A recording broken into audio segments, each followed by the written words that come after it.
अब जयपुर से एक और खबर। राजस्थान का परिवहन विभाग हो चुका है संवेदनहीन। सवाल इसलिए कि 20 लोगों के जिंदा जलने में परिवहन विभाग की लापरवाही की हद देखने को मिली है। 3 महीने पहले नियम विरुद्ध बस बॉडी बनाने के कारखानों की शिकायत की गई थी।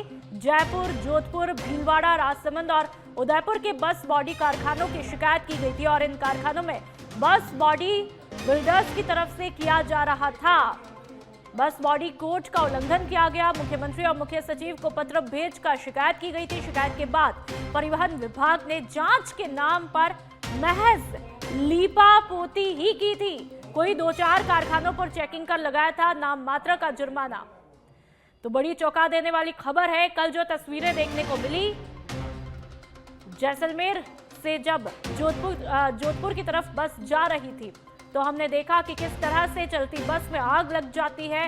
वजह शॉर्ट सर्किट बताई गई और ऐसे में तकरीबन 20 लोगों के जिंदा जलने की खबर है। और फिलहाल इस मामले में एक और अपडेट है कि क्या राजस्थान का परिवहन विभाग अब पूरी तरह से संवेदनहीन हो चुका है। 20 लोगों के जिंदा जलने में परिवहन विभाग की भारी लापरवाही देखने को मिली है। 3 महीने पहले नियम विरुद्ध बस बॉडी बनाने के कारखानों की शिकायत की गई थी। तकरीबन 3 महीने पहले की ही बात है। जयपुर, जोधपुर, भीलवाड़ा, राजसमंद और उदयपुर के बस बॉडी कारखानों की शिकायत की थी। इन कारखानों में बस बॉडी बिल्डर्स की तरफ से किया जा रहा था बस बॉडी कोड का उल्लंघन। एक बड़ी लापरवाही। मुख्यमंत्री और मुख्य सचिव को पत्र भेजकर शिकायत भी की गई थी। शिकायत के बाद परिवहन विभाग ने जांच के नाम पर महज लीपापोती ही की थी। कोई 2-4 कारखानों पर चेकिंग करके नाम मात्र का जुर्माना लगा दिया था। लेकिन ऐसे में अब खामियाजा उन लोगों को भुगतना पड़ा जो इस बस में सवार थे। ये कहा जा सकता है कि इस बस में सिर्फ लोग नहीं सवार थे, उनके सपने सवार थे, क्योंकि हर कोई किसी उद्देश्य से कहीं पर जा रहा था। जाहिर सी बात है कोई अपने परिवार से मुलाकात करने जा रहा होगा, कोई नौकरी के लिए जा रहा होगा या किसी और पर्पस से।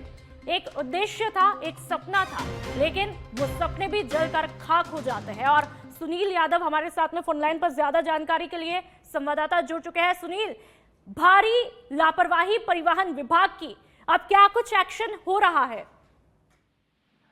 देखिए पूनम, हर बार की तरह इस बार भी परिवहन विभाग की इस पूरे हादसे में लापरवाही है वो सबसे ज्यादा कही जा सकती है। परिवहन विभाग, दूसरे शब्दों में कहें तो बिल्कुल जिनमें संवेदनाएं ना बची हो किसी डिपार्टमेंट में, ऐसा परिवहन विभाग बन चुका है। और इस पूरे मसले में क्या एक्शन हुआ उस पर बाद में बात करेंगे, लेकिन इतना यहाँ पर कहा जा सकता है कि अभी कुछ समय से परिवहन विभाग के लिए तमाम नियम, कानून और कायदों से ज्यादा जरूरी, इंसान की कीमत से ज्यादा जरूरी जुर्माना हो गया है। अपना जो लाभ है किस तरह से राजकोष को भरा जाए, ये लक्ष्य रह गया है। आए दिन कार्रवाई करते हैं, जुर्माना करके अपना काम पूरा कर लेते हैं। लेकिन जो भी नियम विरुद्ध बस चल रही है, जिस तरह की जो बस की नियम विरुद्ध बॉडी बनी हुई बस दौड़ रही है, उनके खिलाफ सख्त एक्शन नहीं लिया गया। और सबसे बड़ी बात तो ये है, और ये सोचने वाली बात है, इसकी जांच होनी चाहिए।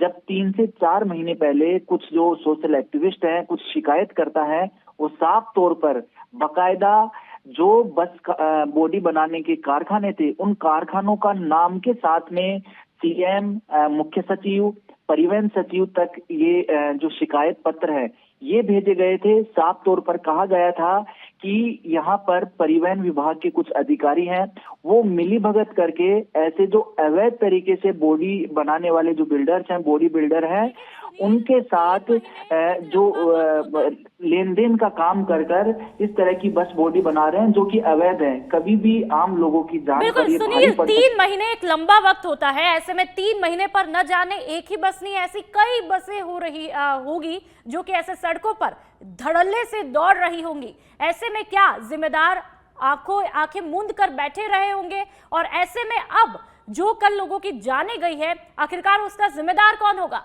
और क्या अब इन पर कार्रवाई शुरू हुई है? देखिए, अभी तक कार्रवाई जैसी कोई बात सामने नहीं आई है, जांच चल रही है। लेकिन नुपुर, ये स्पष्ट है, इसमें शिकायत टीवी स्क्रीन पर चल भी रही होगी, शिकायत दे दी गई थी। ये सिर्फ आंखें मूंदने की बात नहीं है, ये सोच समझकर उनको सब परिवहन विभाग के अधिकारियों को पता है कि कहाँ क्या हो रहा है। शिकायत में नाम भी था, शिकायत में जिलों का नाम भी था। बस जो बॉडी बनाने वाले थे, जो बस बॉडी कोड है 119, उसका घोर उल्लंघन हो रहा था और उसके बावजूद भी ऐसे लोगों को अगर संरक्षण दिया जा रहा था, तो स्पष्ट है इसमें परिवहन विभाग के लोग जरूर शामिल हैं। सिर्फ शिकायतें देने या फिर सफाई देने से तो कुछ नहीं होगा, क्योंकि ये सिर्फ कल की बात नहीं है, ये बात आज की भी है और आने वाले दिनों की भी है। दिवाली नजदीक है और ऐसे में ज्यादातर लोग जो है वो ट्रैवल करेंगे, तो कितना बड़ा रिस्क होगा। क्या उन बसों को आज से ही रोका जाएगा? क्या इस बारे में आपने जिम्मेदारों से बातचीत करने की कोशिश की?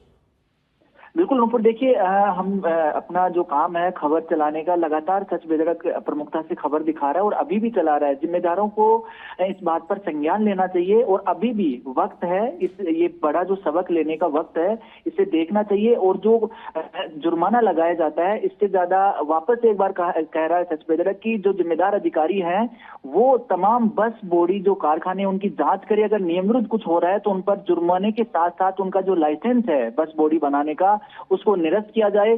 जितनी भी बस दौड़ रही हैं सड़क पर, सबकी चेकिंग होनी चाहिए, क्योंकि जुर्माने से लोगों की जानें तो नहीं आ जाएंगी। आप प्लीज अधिकारियों से बात करें, जिम्मेदारों से बात करें, क्योंकि ऐसी न जाने आज भी कितनी बसें चल रही होंगी, तो ऐसे में कैसे उन पर लगाम लगाई जाए। दिवाली का त्योहार जो कि सबसे बड़ा त्योहार है वो नजदीक है, तो जाहिर सी बात है कि सतर्कता ऐसे में बरतना बेहद जरूरी हो जाता है।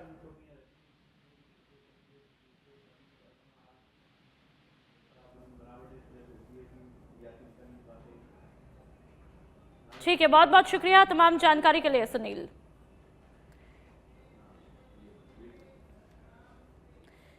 पीटीआई भर्ती 2022 में सामने आए फर्जीवाड़े के गंभीर मामले को लेकर के राजस्थान सरकार ने उच्च स्तरीय जांच के आदेश जारी किए हैं। सभी संभागों को जांच शुरू करने के निर्देश भी दिए गए हैं, जिनमें अजमेर संभाग ने सबसे पहले कार्रवाई शुरू करते हुए सराहनीय पहल भी की है। इस मामले को लेकर के मुख्यमंत्री भजनलाल शर्मा खुद सख्त रुख अपनाए हुए हैं। उन्होंने साफ कर दिया कि फर्जीवाड़ा करने वालों को किसी भी हाल में बख्शा नहीं जाएगा और कार्रवाई पूरी पारदर्शिता और गंभीरता के साथ में की जाएगी। सरकार ने संभाग स्तर के साथ ही राज्य स्तर पर भी जांच कमेटियों का गठन किया है। संभागीय जांच के बाद ये मामला राज्य स्तर की जांच के लिए अग्रेषित किया जाएगा, जिससे एक भी दोषी बच न सके। अब तक की जांच में करीब 1259 अभ्यर्थियों पर गड़बड़ी की आशंका भी जताई गई है, लेकिन सूत्रों के मुताबिक ये आंकड़ा